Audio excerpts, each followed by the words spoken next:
बिस्मिल्लाहिर्रहमानिर्रहीम। अस्सलाम वालेकुम। मैं सर शहजाद हुसैन आपको वेलकम करता हूं अपने YouTube चैनल शहजाद ऑनलाइन में। और अगर आप मेरे चैनल पे नए हैं तो आप सबसे पहले चैनल को सब्सक्राइब कीजिए, लाइक कीजिए और बेल आइकन पे क्लिक कीजिए ताकि फ्यूचर की अपडेट्स आपको मिलती रहें। तो आज हम बात करेंगे लाइबिलिटीज़ के ऊपर, हमारे हेड्स ऑफ अकाउंट का सेकंड पिलर जिसको हम लाइबिलिटीज़ कहते हैं। और अगर आपने प्रीवियस वीडियो नहीं देखी तो आपको डिस्क्रिप्शन में लिंक मिल जाएगा, आप वो देख लीजिए, या यहाँ ऊपर आई बटन पे लिंक बना हुआ आएगा, आप वहाँ पे क्लिक करके भी प्रीवियस वीडियोस देख सकते हैं। हेड्स ऑफ अकाउंट में सबसे पहले जो सेकंड है हमारे पास वो है लाइबिलिटीज़।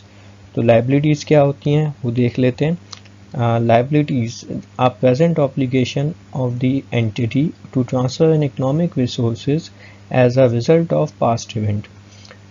लाइबिलिटी बेसिकली तौर पे ऑब्लिगेशंस को कहा जाता है। ऑब्लिगेशंस किस सेंस में, प्रेजेंट ऑब्लिगेशंस किस तरह से, जैसे मिसाल के तौर पे इसको आसान करते हैं बिल्कुल। लाइबिलिटी इजी एक वर्ड में बोलें तो आपके लिए रिस्पॉन्सिबिलिटीज़ भी कही जाती हैं। लाइबिलिटीज़ यानी कि क्या, आपके लिए रिस्पॉन्सिबिलिटीज़, और रिस्पॉन्सिबिलिटी उर्दू में बोलें तो जिम्मेदारी को कहा जाता है। जिम्मेदारी क्या, आपने अगर कोई चीज़ किसी से बोरो की है, वो आपने उसको रिटर्न करनी है, यह आपके लिए लाइबिलिटी कहलाती है। ठीक है। अब जैसे कि यहाँ प्रेजेंट ऑब्लिगेशन क्यों कहा गया, मिसाल के तौर पे आपने किसी बैंक से लोन लिया है, आपने किसी बैंक से सर्टेन एक अमाउंट कोई लोन लिया है, जो कि आपने लोन लिया है वो आपने बाद में रिटर्न या पे ऑफ करना है। तो आपने जैसे ही बैंक से लोन लिया तो ये आपके लिए ऊपर क्या क्रिएट हो गई, प्रेजेंट ऑब्लिगेशन, जो आपने इन फ्यूचर में, आपने फ्यूचर में उसे लौटाना है, ट्रांसफ़र करना है। इकोनॉमिक रिसोर्स मतलब आपके लिए जैसे कि ये आपने कैश की सूरत में ही रिटर्न करना है, जो कि कैश की सूरत में रिटर्न करेंगे। और ये आपका पास्ट इवेंट, यानी कि अगर आप आज लोन या कोई चीज़ किसी बैंक से लोन ले रहे हैं तो आपने फ्यूचर में पे ऑफ करना है। आज आपने लोन लिया, ये आपकी प्रेजेंट ऑब्लिगेशन है। जैसे ही आपने लोन लिया तो आपने फ्यूचर में जाके इसको पे ऑफ करना है, ये आपके लिए लाइबिलिटी है। या आपने किसी से, मिसाल के तौर पर आपने किसी से कोई सामान ख़रीदा है उधार पे, जिसको आपने कहा कि मैं आपको पैसे कुछ टाइम बाद पे कर दूंगा, तो ये आपके लिए लाइबिलिटी कहलाती है। ठीक है। और in short it is a claim of outsider on total assets of the company, यानी कि आपने जो चीज़ ली है ये एक तरह का क्लेम है जो आपने आगे चल के पे ऑफ करना होता है। ठीक है।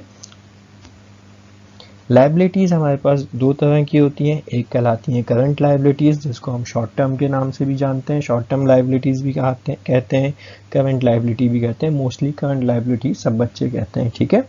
सेकंड होती हैं हमारे पास नॉन करंट या लॉन्ग टर्म लाइबिलिटीज़। ठीक है। अच्छा, इसमें शॉर्ट टर्म लाइबिलिटीज़ होती हैं वो जो विद इन 1 ईयर, वो जो आपने 1 साल के अरसे के अंदर अंदर वापस करने हैं, लौटाने हैं, वो आपके लिए करंट लाइबिलिटीज़ कहलाती हैं। अब इसमें कौन कौन सी चीज़ें आती हैं वो मैं आपको डिटेल में आगे चल के बताऊँगा। लॉन्ग टर्म लाइबिलिटीज़ कौन सी होती हैं, वो चीज़ें जो आपने 1 साल के अरसे से ज़्यादा, यानी कि मोर देन 1 ईयर में आपने रिटर्न करने हैं, पे ऑफ करने हैं, वो आपके लिए लॉन्ग टर्म लाइबिलिटीज़ कहलाती हैं। यानी कि लाइबिलिटी क्या, जो जिम्मेदारी है जो आपने रिटर्न करने हैं या पे ऑफ करने हैं, वो आपके लिए लाइबिलिटी है। बट अगर आप विद इन 1 ईयर के ड्यूरेशन में पे ऑफ करते हो तो वो आपके लिए करंट लाइबिलिटी कहलाती है। और अगर आप मोर देन 1 ईयर यानी 1 साल से ज़्यादा अरसे के अंदर पे ऑफ करते हो तो वो आपके लिए लॉन्ग टर्म लाइबिलिटी कहलाती है। अगर बेटा कोई सवाल हो तो आप मुझसे कमेंट में पूछ सकते हैं, और अगर आप चाहते हैं कि मैं किसी टॉपिक पे वीडियो बनाऊं तो आप मुझे कमेंट करके बता सकते हैं। अपना बहुत ख्याल रखिएगा। अल्लाह हाफ़िज़।